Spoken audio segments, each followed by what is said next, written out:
ఆదికాండము 13వ అధ్యాయం. ఇదనమందు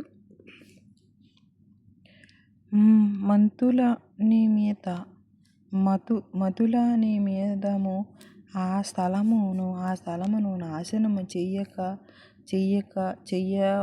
చెయ్యవా ఆ చొప్పున చేసి దుష్టులతో కూడా నీతిమంతులను చంపుటకు నీకు దూరమవునుగాక.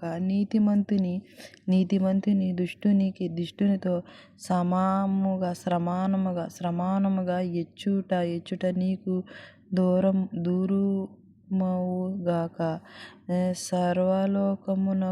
సర్వలోకమునకు తీర్పు తీర్చువాడు న్యాయము చేయడా అని చెప్పినప్పుడు యెహోవా పొదుమ పట్టణములో 70 మంది నీతిమంతులు నాకు కనబడిన ఎడల వారిని బట్టి ఆ స్థలమంతటిని కాయదునని అందుకు అబ్రాహాము, ఇదిగో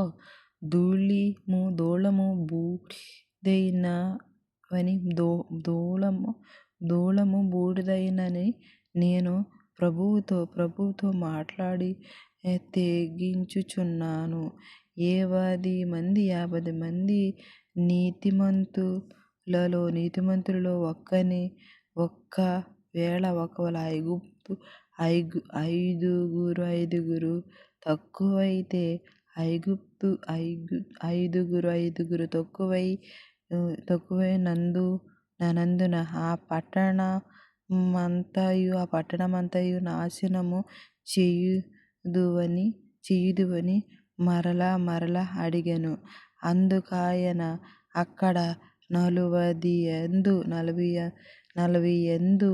గురు నాకు కనబడిన ఎడల నాశనము చెయ్యనని అతడికి ఆయనతో మాట్లాడుచు, ఒకవేళ అక్కడ 40 మందియైన కనబడుదురని అనినప్పుడు ఆయన ఆ 40 మందిని బట్టి నాశనము చేయక యుందునని చెప్పగా, అతడు ప్రభువు కోపపడిన ఎడల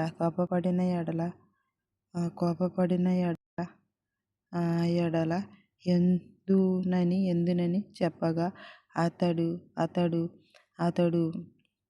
ప్రభువా, కోపపడని ఎడల నేను మాట్లాడెదనని, ఒకవేళ అక్కడ 30 మంది కనబడుదురని అనినప్పుడు ఆయన అక్కడ 30 నాకు కనబడిన ఎడల నాశనము చెయ్యనని అందుకు కతడు ఇదిగో ప్రభువుతో మాట్లాడి తెగించితిని. ఒకవేళ అక్కడ 60 మంది కనబడుదురు అని అన్నప్పుడు ఆయన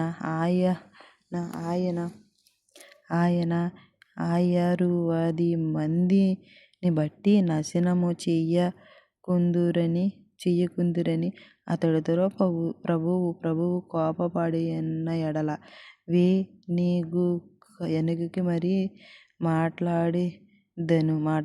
ఒకవేళ అక్కడ 10 మంది కనబడుదురని అనినప్పుడు ఆయన ఆ 10 మందిని బట్టి నాశనము చేయక యుందునని యెహోవా అబ్రాహాముతో మాట్లాడుట చలించి వెళ్ళిపోయెను. అబ్రాహాము తన ఇంటికి తిరిగి వెళ్ళెను. ఆ సాయంకాలమందు ఆ ఇద్దరు దేవదూతలు సొదొమను చేరునప్పుడు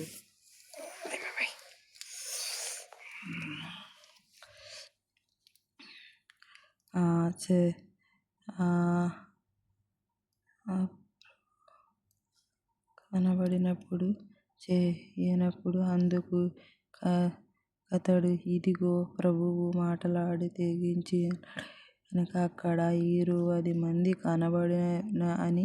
అప్పుడు ఆయన 10 మంది బట్టి నాశనము చేయుకొందురు. అతడు ప్రభువు కోపపడిన ఎడల నే నింగుకమైన మాటలాడెదను. ఒకవేళ అక్కడ 10 మంది కనబడుదురని అనినప్పుడు ఆయన ఆ 10 మందిని బట్టి నాశనము చెయ్యక యుందురనెను. యెహోవా అబ్రాహాముతో మాట్లాడుట చలించి వెళ్ళిపోయి అబ్రాహాము తన ఇంటికి వేరిగి వెళ్ళెను. ఆ సాయంకాలమందు ఆ ఇద్దరు దేవదూతలు సొదొమ చేరినప్పటికి లోతు సొదొమ గవినిమీద కూర్చుండి ఉండెను. లోతు వారిని చూచి, నా ప్రభువులారా, దయచేసి మీ దాసుని ఇంటికి వచ్చి రాత్రి వెళ్ళిపోచే కాళ్ళు కడుగుకొనుడి. మీరు పెందలకాడే లేచి మాతోనను వెళ్ళవచ్చునని. అందుకు వారు, అలాగే కాదు, నడి వీధులలో రాత్రి వెళ్ళిపోచేదమని చెప్పిరి. అయినను అతడు మిక్కిలి బలవంతము చేసినప్పుడు వారు తమని తట్టు తిరిగి అతని ఎంట ప్రవేశించిరి. అతడు వారికి విందు చేసి పొగని రొట్టెలు కాల్చగా వారు భోజనము చేసిరి. వారు పడుకొనిన ముందు ఆ పట్టణస్థులు అనగా సొదొమ మనుషులు బాలురును వృద్ధులును ప్రజలందరూ నలుదిక్కుల నుండి కూడివచ్చి ఆ ఇల్లు చుట్టవేసి లోతున పిలిచి, ఈ రాత్రి నీ యొద్దకు వచ్చిన మనుషులు ఎక్కడ? మేము వారిని కూడినట్లు మా యొద్దకు వారిని వెలుపలికి తీసుకొని రమ్మని అతనితో చెప్పి,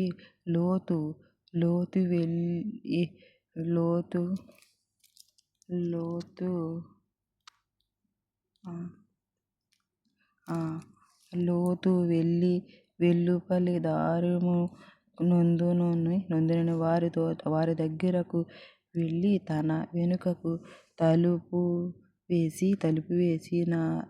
వేసినలారా, ఇంత పథకము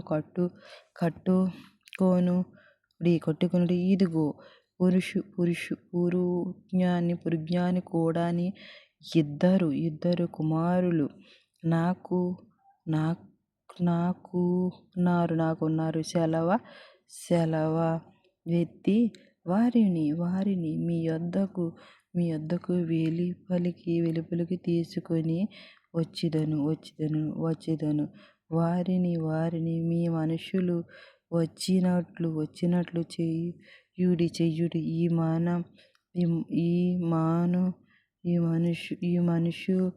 ఈ మనుష్యులు నా ఇంటిని ఇంటి నడకు వచ్చియున్నారు గనుక వారిని మీరేమి చెయ్యకూడదని చెప్పినప్పుడు వారు నీవు అవతలికి పొమ్మనిరి. మరియు వారు వేడియోడు మనలోనికి పరదేశి వచ్చి తీర్పు తీర్చుగా నుండి చూచుచున్నాడు కాగా వారికంటే నీకు ఎక్కువ కీడు చేసేదమని చెప్పి లోతు అని ఆ మనుషుని మీద దొమ్మిగా పడి తలుపులు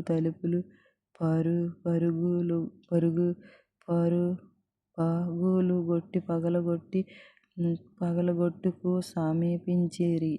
అయితే ఆ మనుషులు తమ చేతులు చాపి లోతును ఇంటి లోపలికి తమ యొద్దకు తీసుకుని తలుపులు వేసిరి. అప్పుడు వారి పిన్నులు మొదలుకొని పిల్లలు మొదలుకొని పెద్దల వరకు ఇటి ద్వారము దాగారమును వారికి కనబడును కలుగజేయగా వారు ద్వారము కనుగొనలేక విప్పిరి. అప్పుడు మనుషులు లోతుతో ఇక్కడ నీకు మరియు రున్నారు నీ ఇల్లును నీ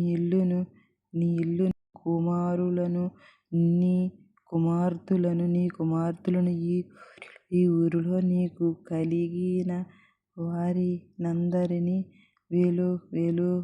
వెలుపలికి తీసుకుని రమ్ము. మేము ఈ చోట నాశనము చేయవచ్చునేమని వారిని గురించిన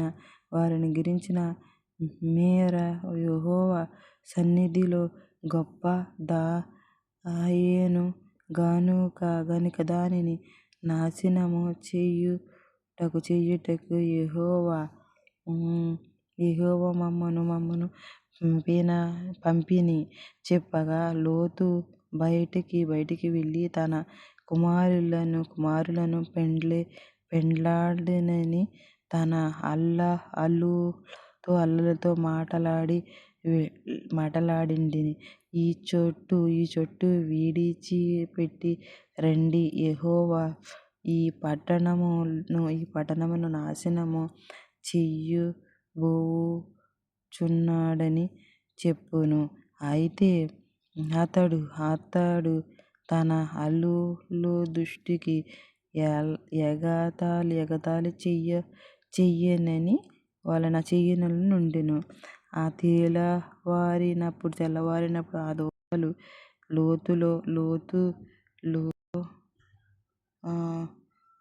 లోతును త్వరపెట్టి లెమ్ము, ఈ ఊరు దోషశిక్షలో నశించిపోకుండా నీ భార్యను ఇక్కడనున్న నీ ఇద్దరు కుమారులను తీసుకుని రమ్మని చెప్పిరి.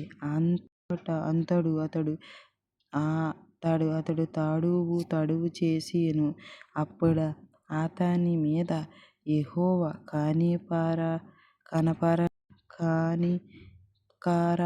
కనికరంపడి వలన ఆ మనుషులు అతని భార్య చేతిని అతని ఇద్దరు కుమారుల చేతులను పట్టుకొని వెలుపలికి తీసుకుని వచ్చిరి. ఆ ఊరి